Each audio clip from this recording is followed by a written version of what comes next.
Dans l'épisode précédent, j'ai franchi la frontière entre l'Arizona et l'Utah. Là-bas, j'ai réalisé mon rêve un peu fou de traverser Monument Valley à trottinette. Ensuite, j'ai basculé dans le Colorado où Brigitte, ma trottinette, a su me hisser au col Wolf Creek Pass à plus de 3300 mètres d'altitude. Nous sommes finalement redescendus à admirer les grandes dunes situées plus à l'est. Je viens de passer le dernier col, j'en ai officiellement terminé avec les montagnes. Maintenant c'est la plaine, avec comme prochain objectif le Kansas, je devrais y être dans 3 jours. Allez, on jette un petit dernier coup d'œil aux montagnes, elles étaient quand même magnifiques. Et maintenant on trace. Aujourd'hui je suis à Walsenburg, c'est une petite ville toujours dans le Colorado. Là je suis dans un petit motel, je me suis pris un petit motel et j'en ai profité pour essayer de faire des petites courses pour manger un peu autre chose que des hamburgers et des sandwichs, parce que bon, au bout d'un moment, tu sens que tu as besoin d'autre chose. Donc je me suis acheté 2 tomates, on va apporter un peu des légumes. Un plat, bon c'est un plat tout fait, mais ça sera toujours mieux que des hamburgers, que je mette au micro-ondes. J'ai un petit micro-ondes dans la chambre. Un brugnon, un petit yaourt, voilà, un petit yaourt en bouteille. Et puis cette fois-ci, j'ai pensé à m'acheter une fourchette, parce que la dernière fois, j'ai voulu faire ça, sauf que j'avais pas de couvert, donc j'ai mangé avec les doigts. C'était pas hyper pratique. Voilà. Là, la gérante, elle a pas voulu que je rentre la trottinette, donc je l'ai mise dehors, je l'ai accrochée juste devant, et puis il y a une prise à l'extérieur, donc là j'ai pu recharger. Lors de l'organisation du voyage, j'avais identifié 2 grandes difficultés liées à l'autonomie de ma trottinette. La première étant les zones désertiques situées entre le Nevada, l'Arizona et l'Utah. La seconde étant le centre des États-Unis. La faible densité de population et les longues distances entre chaque ville en fait un défi de taille. Alors aujourd'hui, très grosse journée puisque je vais essayer de faire 120 km sans pouvoir recharger. C'est la route numéro 10 qui relie Walsenburg à la Runta.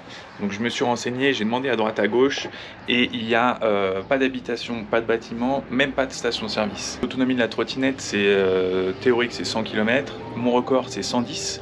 Mais je l'avais fait sur du plat et avec pas mal de vent qui me poussait. Aujourd'hui ça va être plat aussi, mais le vent, je suis pas sûr qu'il va être complètement avec moi. Pour y arriver, je vais devoir rouler à 20 km/h. Donc je vais passer 6 heures, plus les pauses que je vais faire, donc 7 heures de trajet, 6 heures sur la trottinette. Après, c'est pas une situation qui est vraiment extrême, puisque c'est une route qui est très fréquentée. Donc si jamais vraiment je tombe en panne, j'essaierai d'arrêter une voiture pour qu'il m'emmène. Donc grosse journée en perspective. Allez, c'est parti, on croise les doigts. Et quand ils m'ont dit qu'il n'y avait rien, ils n'ont pas rigolé. Hein. Waouh. Rien du tout. J'en ai fait pourtant des routes isolées, mais alors celle-là, dans son genre, elle a son petit niveau. Hein. Il n'y a rien du tout. Rien. Le résumé du tableau, c'est que y a un camion ou une voiture qui passe tous les quarts d'heure à peu près. Puis tu as des éoliennes qui tournent. C'est tout. Ça me va.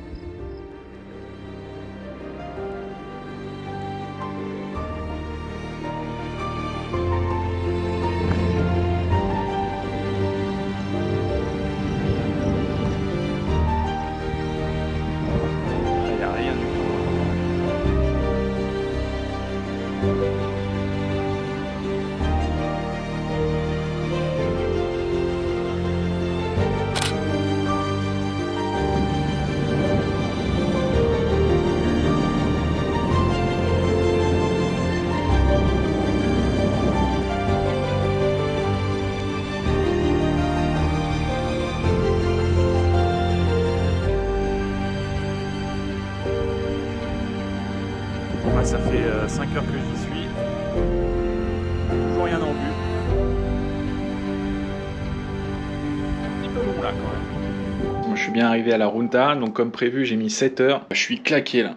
Claqué, en fait c'est plutôt à cause de la chaleur, parce qu'il a fait 36 degrés. Et donc toute la journée en plein cagnard, ça m'a usé là. Demain, 90 bornes. Allez, on lâche rien. Moi je me suis arrêté sur une aire de repos qui était fermée. Mais on pouvait quand même passer à côté de la barrière. Les toilettes là, elles sont ouvertes et à l'intérieur il y avait une prise. Donc ma trottinette est en train de recharger à l'intérieur, c'est nickel. Et donc là j'ai mangé mon sandwich ici là, tranquille à l'ombre. Donc impeccable. On m'a dit de faire attention aux serpents, mais surtout aux tarentules, car elles sont de sortie, c'est la saison des amours. On m'a expliqué que les femelles s'accouplaient avec les mâles, puis ensuite les bouffent pour avoir un maximum de protéines. Petit détail sympa. Aujourd'hui, je quitte le Colorado pour aller dans le Kansas.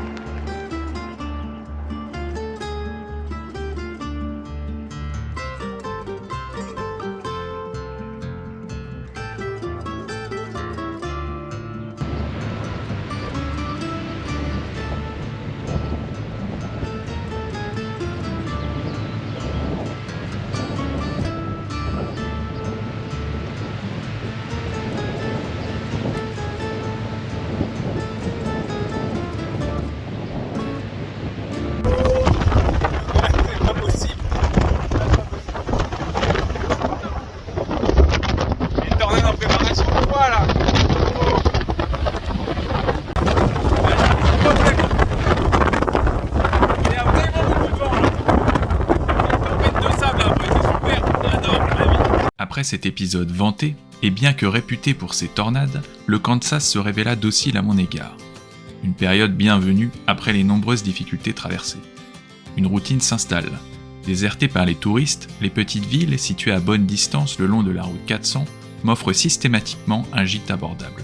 Qualifié de monotone ou sans intérêt par les Américains qui le traversent en voiture, j'ai pour ma part apprécié ces paysages réconfortants, ces champs cultivés à perte de vue et surtout ces habitants d'une rare gentillesse. J'en garderai un excellent souvenir. J'arrive dans une ville, donc je vais vous filmer parce qu'elles sont organisées toujours un peu pareil dans le Kansas. Donc là, au fond, on voit les silos, il y en a toujours parce que c'est hyper agricole. Hein. Bon là, je sais pas ce qu'ils ont tenté, il y a des sculptures en métal. Ils ont tenté un truc, bon pourquoi pas. Et puis on va voir à l'intérieur, donc il y a toujours un petit motel, un petit resto, souvent mexicain, et puis une station-service, et puis voilà quoi, la vie est belle. Là j'arrive devant, donc là on est à Mullinville.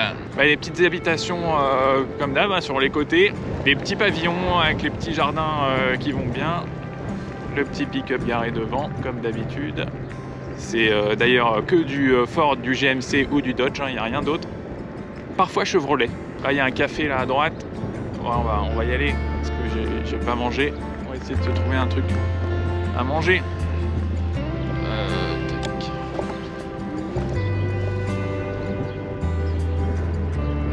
Là, on voit les silos qui sont énormes. Bon, est-ce que je vais réussir à me trouver un coin pour manger? Voilà, c'est plus qu'une petite ville quand même. Ouah, il y a un gros Rottweiler là qui fait les 100 pas derrière sa clôture. Quand il me voit passer, les chiens ils deviennent complètement fous. Ouh, celui-là, je suis content qu'il y ait une clôture là. Sinon, quand je chauffe pas, je m'arrête dans la station-service. Il y a toujours une station-service. Ah bah, elle est d'ailleurs au fond, la voie là-bas là. Bah, je pense que c'est ce que je vais faire d'ailleurs. Traverser la voie ferrée. J'ai toujours un peu gaffe parce que parfois il y a des trous assez balèzes. Là, il y a pas de café en fait. Regarde s'il n'y a pas de train, gauche à droite, c'est bon. Allez, on y va doucement. Ok. Ok, facile là. Ah bah il est là le café en fait, c'est la station-service qui fait café. Bon, on voit qu'il y a des machines pour stocker la glace, donc je sais que potentiellement il y aura des prises électriques. Alors, bon, généralement je me mets sur le trottoir pour pas prendre de glace. Oh, il y a une petite prise qui est quand même bien tentante, une petite prise. Hop, salut.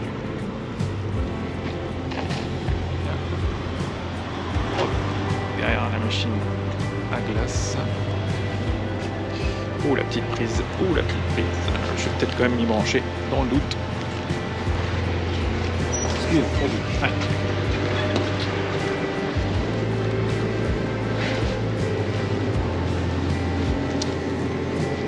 Alors.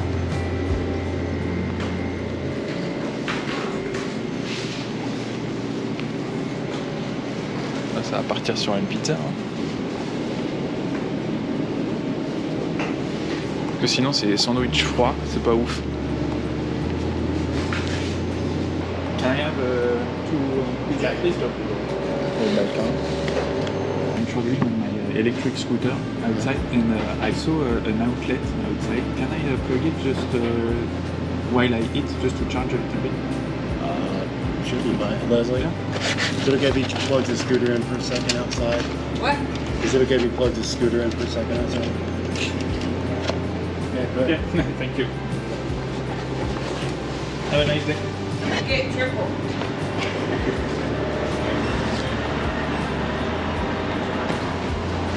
Ils sont garés juste devant ma trottinette. Je suis pas très à l'aise. Bon, je me suis branché. Hop. La police est repartie. Ils m'ont rien dit. Ils sont passés juste devant, mais ils m'ont rien dit. Ils s'en foutaient. Donc, nickel. Et là, je vais manger tranquille. Mes petites pizzas. Toujours une diète bien équilibrée. Ça fait plaisir. J'espère que vous aurez remarqué que j'ai pas pris de soda. Parce qu'ici c'est beaucoup plus facile d'avoir du soda que de l'eau. Pour me donner bonne conscience, j'ai des fruits. Donc je vais me manger une petite prune et une banane.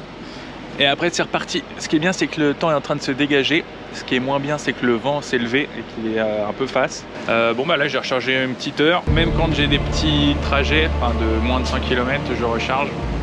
Ça me permet de, quand j'arrive à ma destination, d'être plus serein, parce que souvent je dois rouler pas mal pour trouver soit un motel, soit un camping, ou après je dois faire un peu des courses, des trucs comme ça, donc j'utilise tout le temps ma trottinette. Donc c'est agréable d'avoir de la marge.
Là, ce qu'on voit au bout, eh bien, c'est des vaches.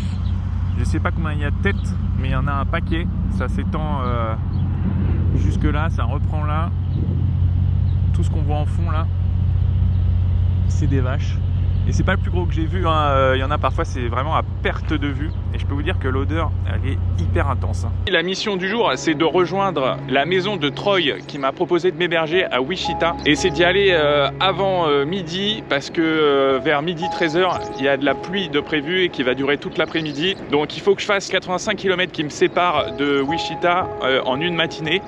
Donc ça va être un peu chaud. Là, je suis parti à 8h du matin. Si je fais pas de pause et que tout se passe bien, je peux y arriver en 4h15, ça peut le faire. Le temps est bien menaçant, je me prends quelques petites gouttes par-ci par-là, j'espère que ça va tenir. Alors je suis bien arrivé à Wichita, ça a pris bien plus de temps que prévu parce que je me suis retrouvé dans des chemins boueux et je me suis embourbé complètement, donc j'ai dû faire demi-tour, quitter les petites routes pour prendre la voie rapide. Je me suis un petit peu pris la pluie mais pas trop, ça tient le coup, alors c'est quand même un peu menaçant derrière, c'est hyper noir. Faut pas que je traîne. Et en fait, Troy n'habite pas à Wichita même, mais plus au sud, donc c'est à 1 heure de route là pour moi. C'est une petite ville qui est collée, mais qui est un peu plus loin. Là, c'est assez sympa. Je suis sur une piste cyclable. Ça me change parce que je suis arrivé en fait dans la ville par le périph'. C'était un peu sport. Et ça faisait longtemps que je n'étais pas arrivé dans une grande ville. Ça me fait un peu bizarre. Donc voilà la maison secondaire de Troy qui est en train de rénover. Donc j'ai rentré ma trottinette là sur une petite bâche.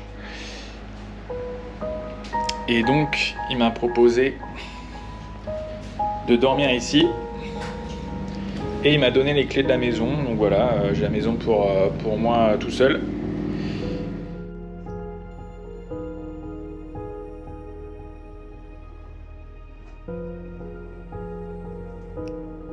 Bien content de ne pas être sous ma tente là. Alors là, je suis avec Troy ici qui m'a proposé hier de m'accueillir super gentiment. Hi Troy, first really thank you very much for your kindness. It's very nice of you to welcome me in one of your property. So I have a question. Yesterday when you came talk to me, you told me that usually you don't talk to stranger. Why this time did you talk to me because of the scooter or? Yeah, I think I was intrigued because of your scooter. It looked really cool, and I was interested to know more about it. And you look like a clean-cut, upstanding person that I could, trust. So I sometimes I'll speak to people, but not too often. But I'd seen that you were a fellow traveler, and I just wanted to reach out to you, and especially after I got to know more about you and your scooter and everything, and help you in some way if I could. Okay, thanks. That's amazing. Thank you very much, Troy. Have a very good day and see you later. Thank you. Bon, la première chute du voyage, j'étais sur la route là et j'ai voulu bifurquer pour aller sur une espèce de piste cyclable. Et en fait là il y a de la boue et c'est une vraie patinoire et du coup je me suis vautré bien comme il faut, c'était pas très impressionnant. Je me suis pas fait mal du tout et la trottinette je pense à rien de cassé. Par contre je suis plein de boue, le sac pareil, la trottinette pareil. Bon bah voilà, première, c'est bon ça.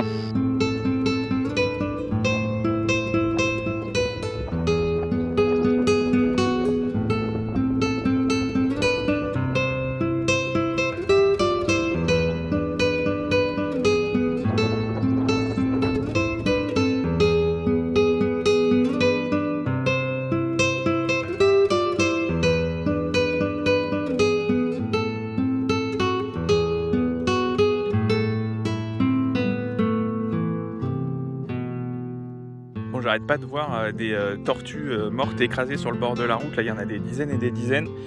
Là, j'en ai récupéré une qui était juste sur le bord. Salut Brigitte. Donc, on va la sauver. On va la mettre dans le champ. Ce sera la bonne action du jour. Allez, tac, c'est reparti. Donc là, je me situe entre Ayola et Garrett, toujours dans le Kansas. Et regardez, j'ai touché le gros lot puisqu'il y a une piste cyclable qui va faire les 43 km restants jusqu'à Garrett. Et donc là, je suis royal. Trop bien. Alors c'est pas du goudron, c'est petit gravier, mais c'est bien roulable quand même, donc impeccable. En plus, il y a de l'ombre et tout. Le pied.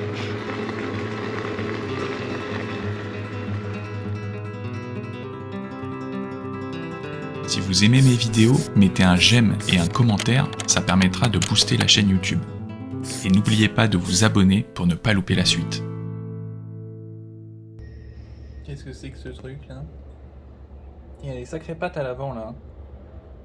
Il y a des couleurs un peu fluo. Ouais, pas trop ça moi.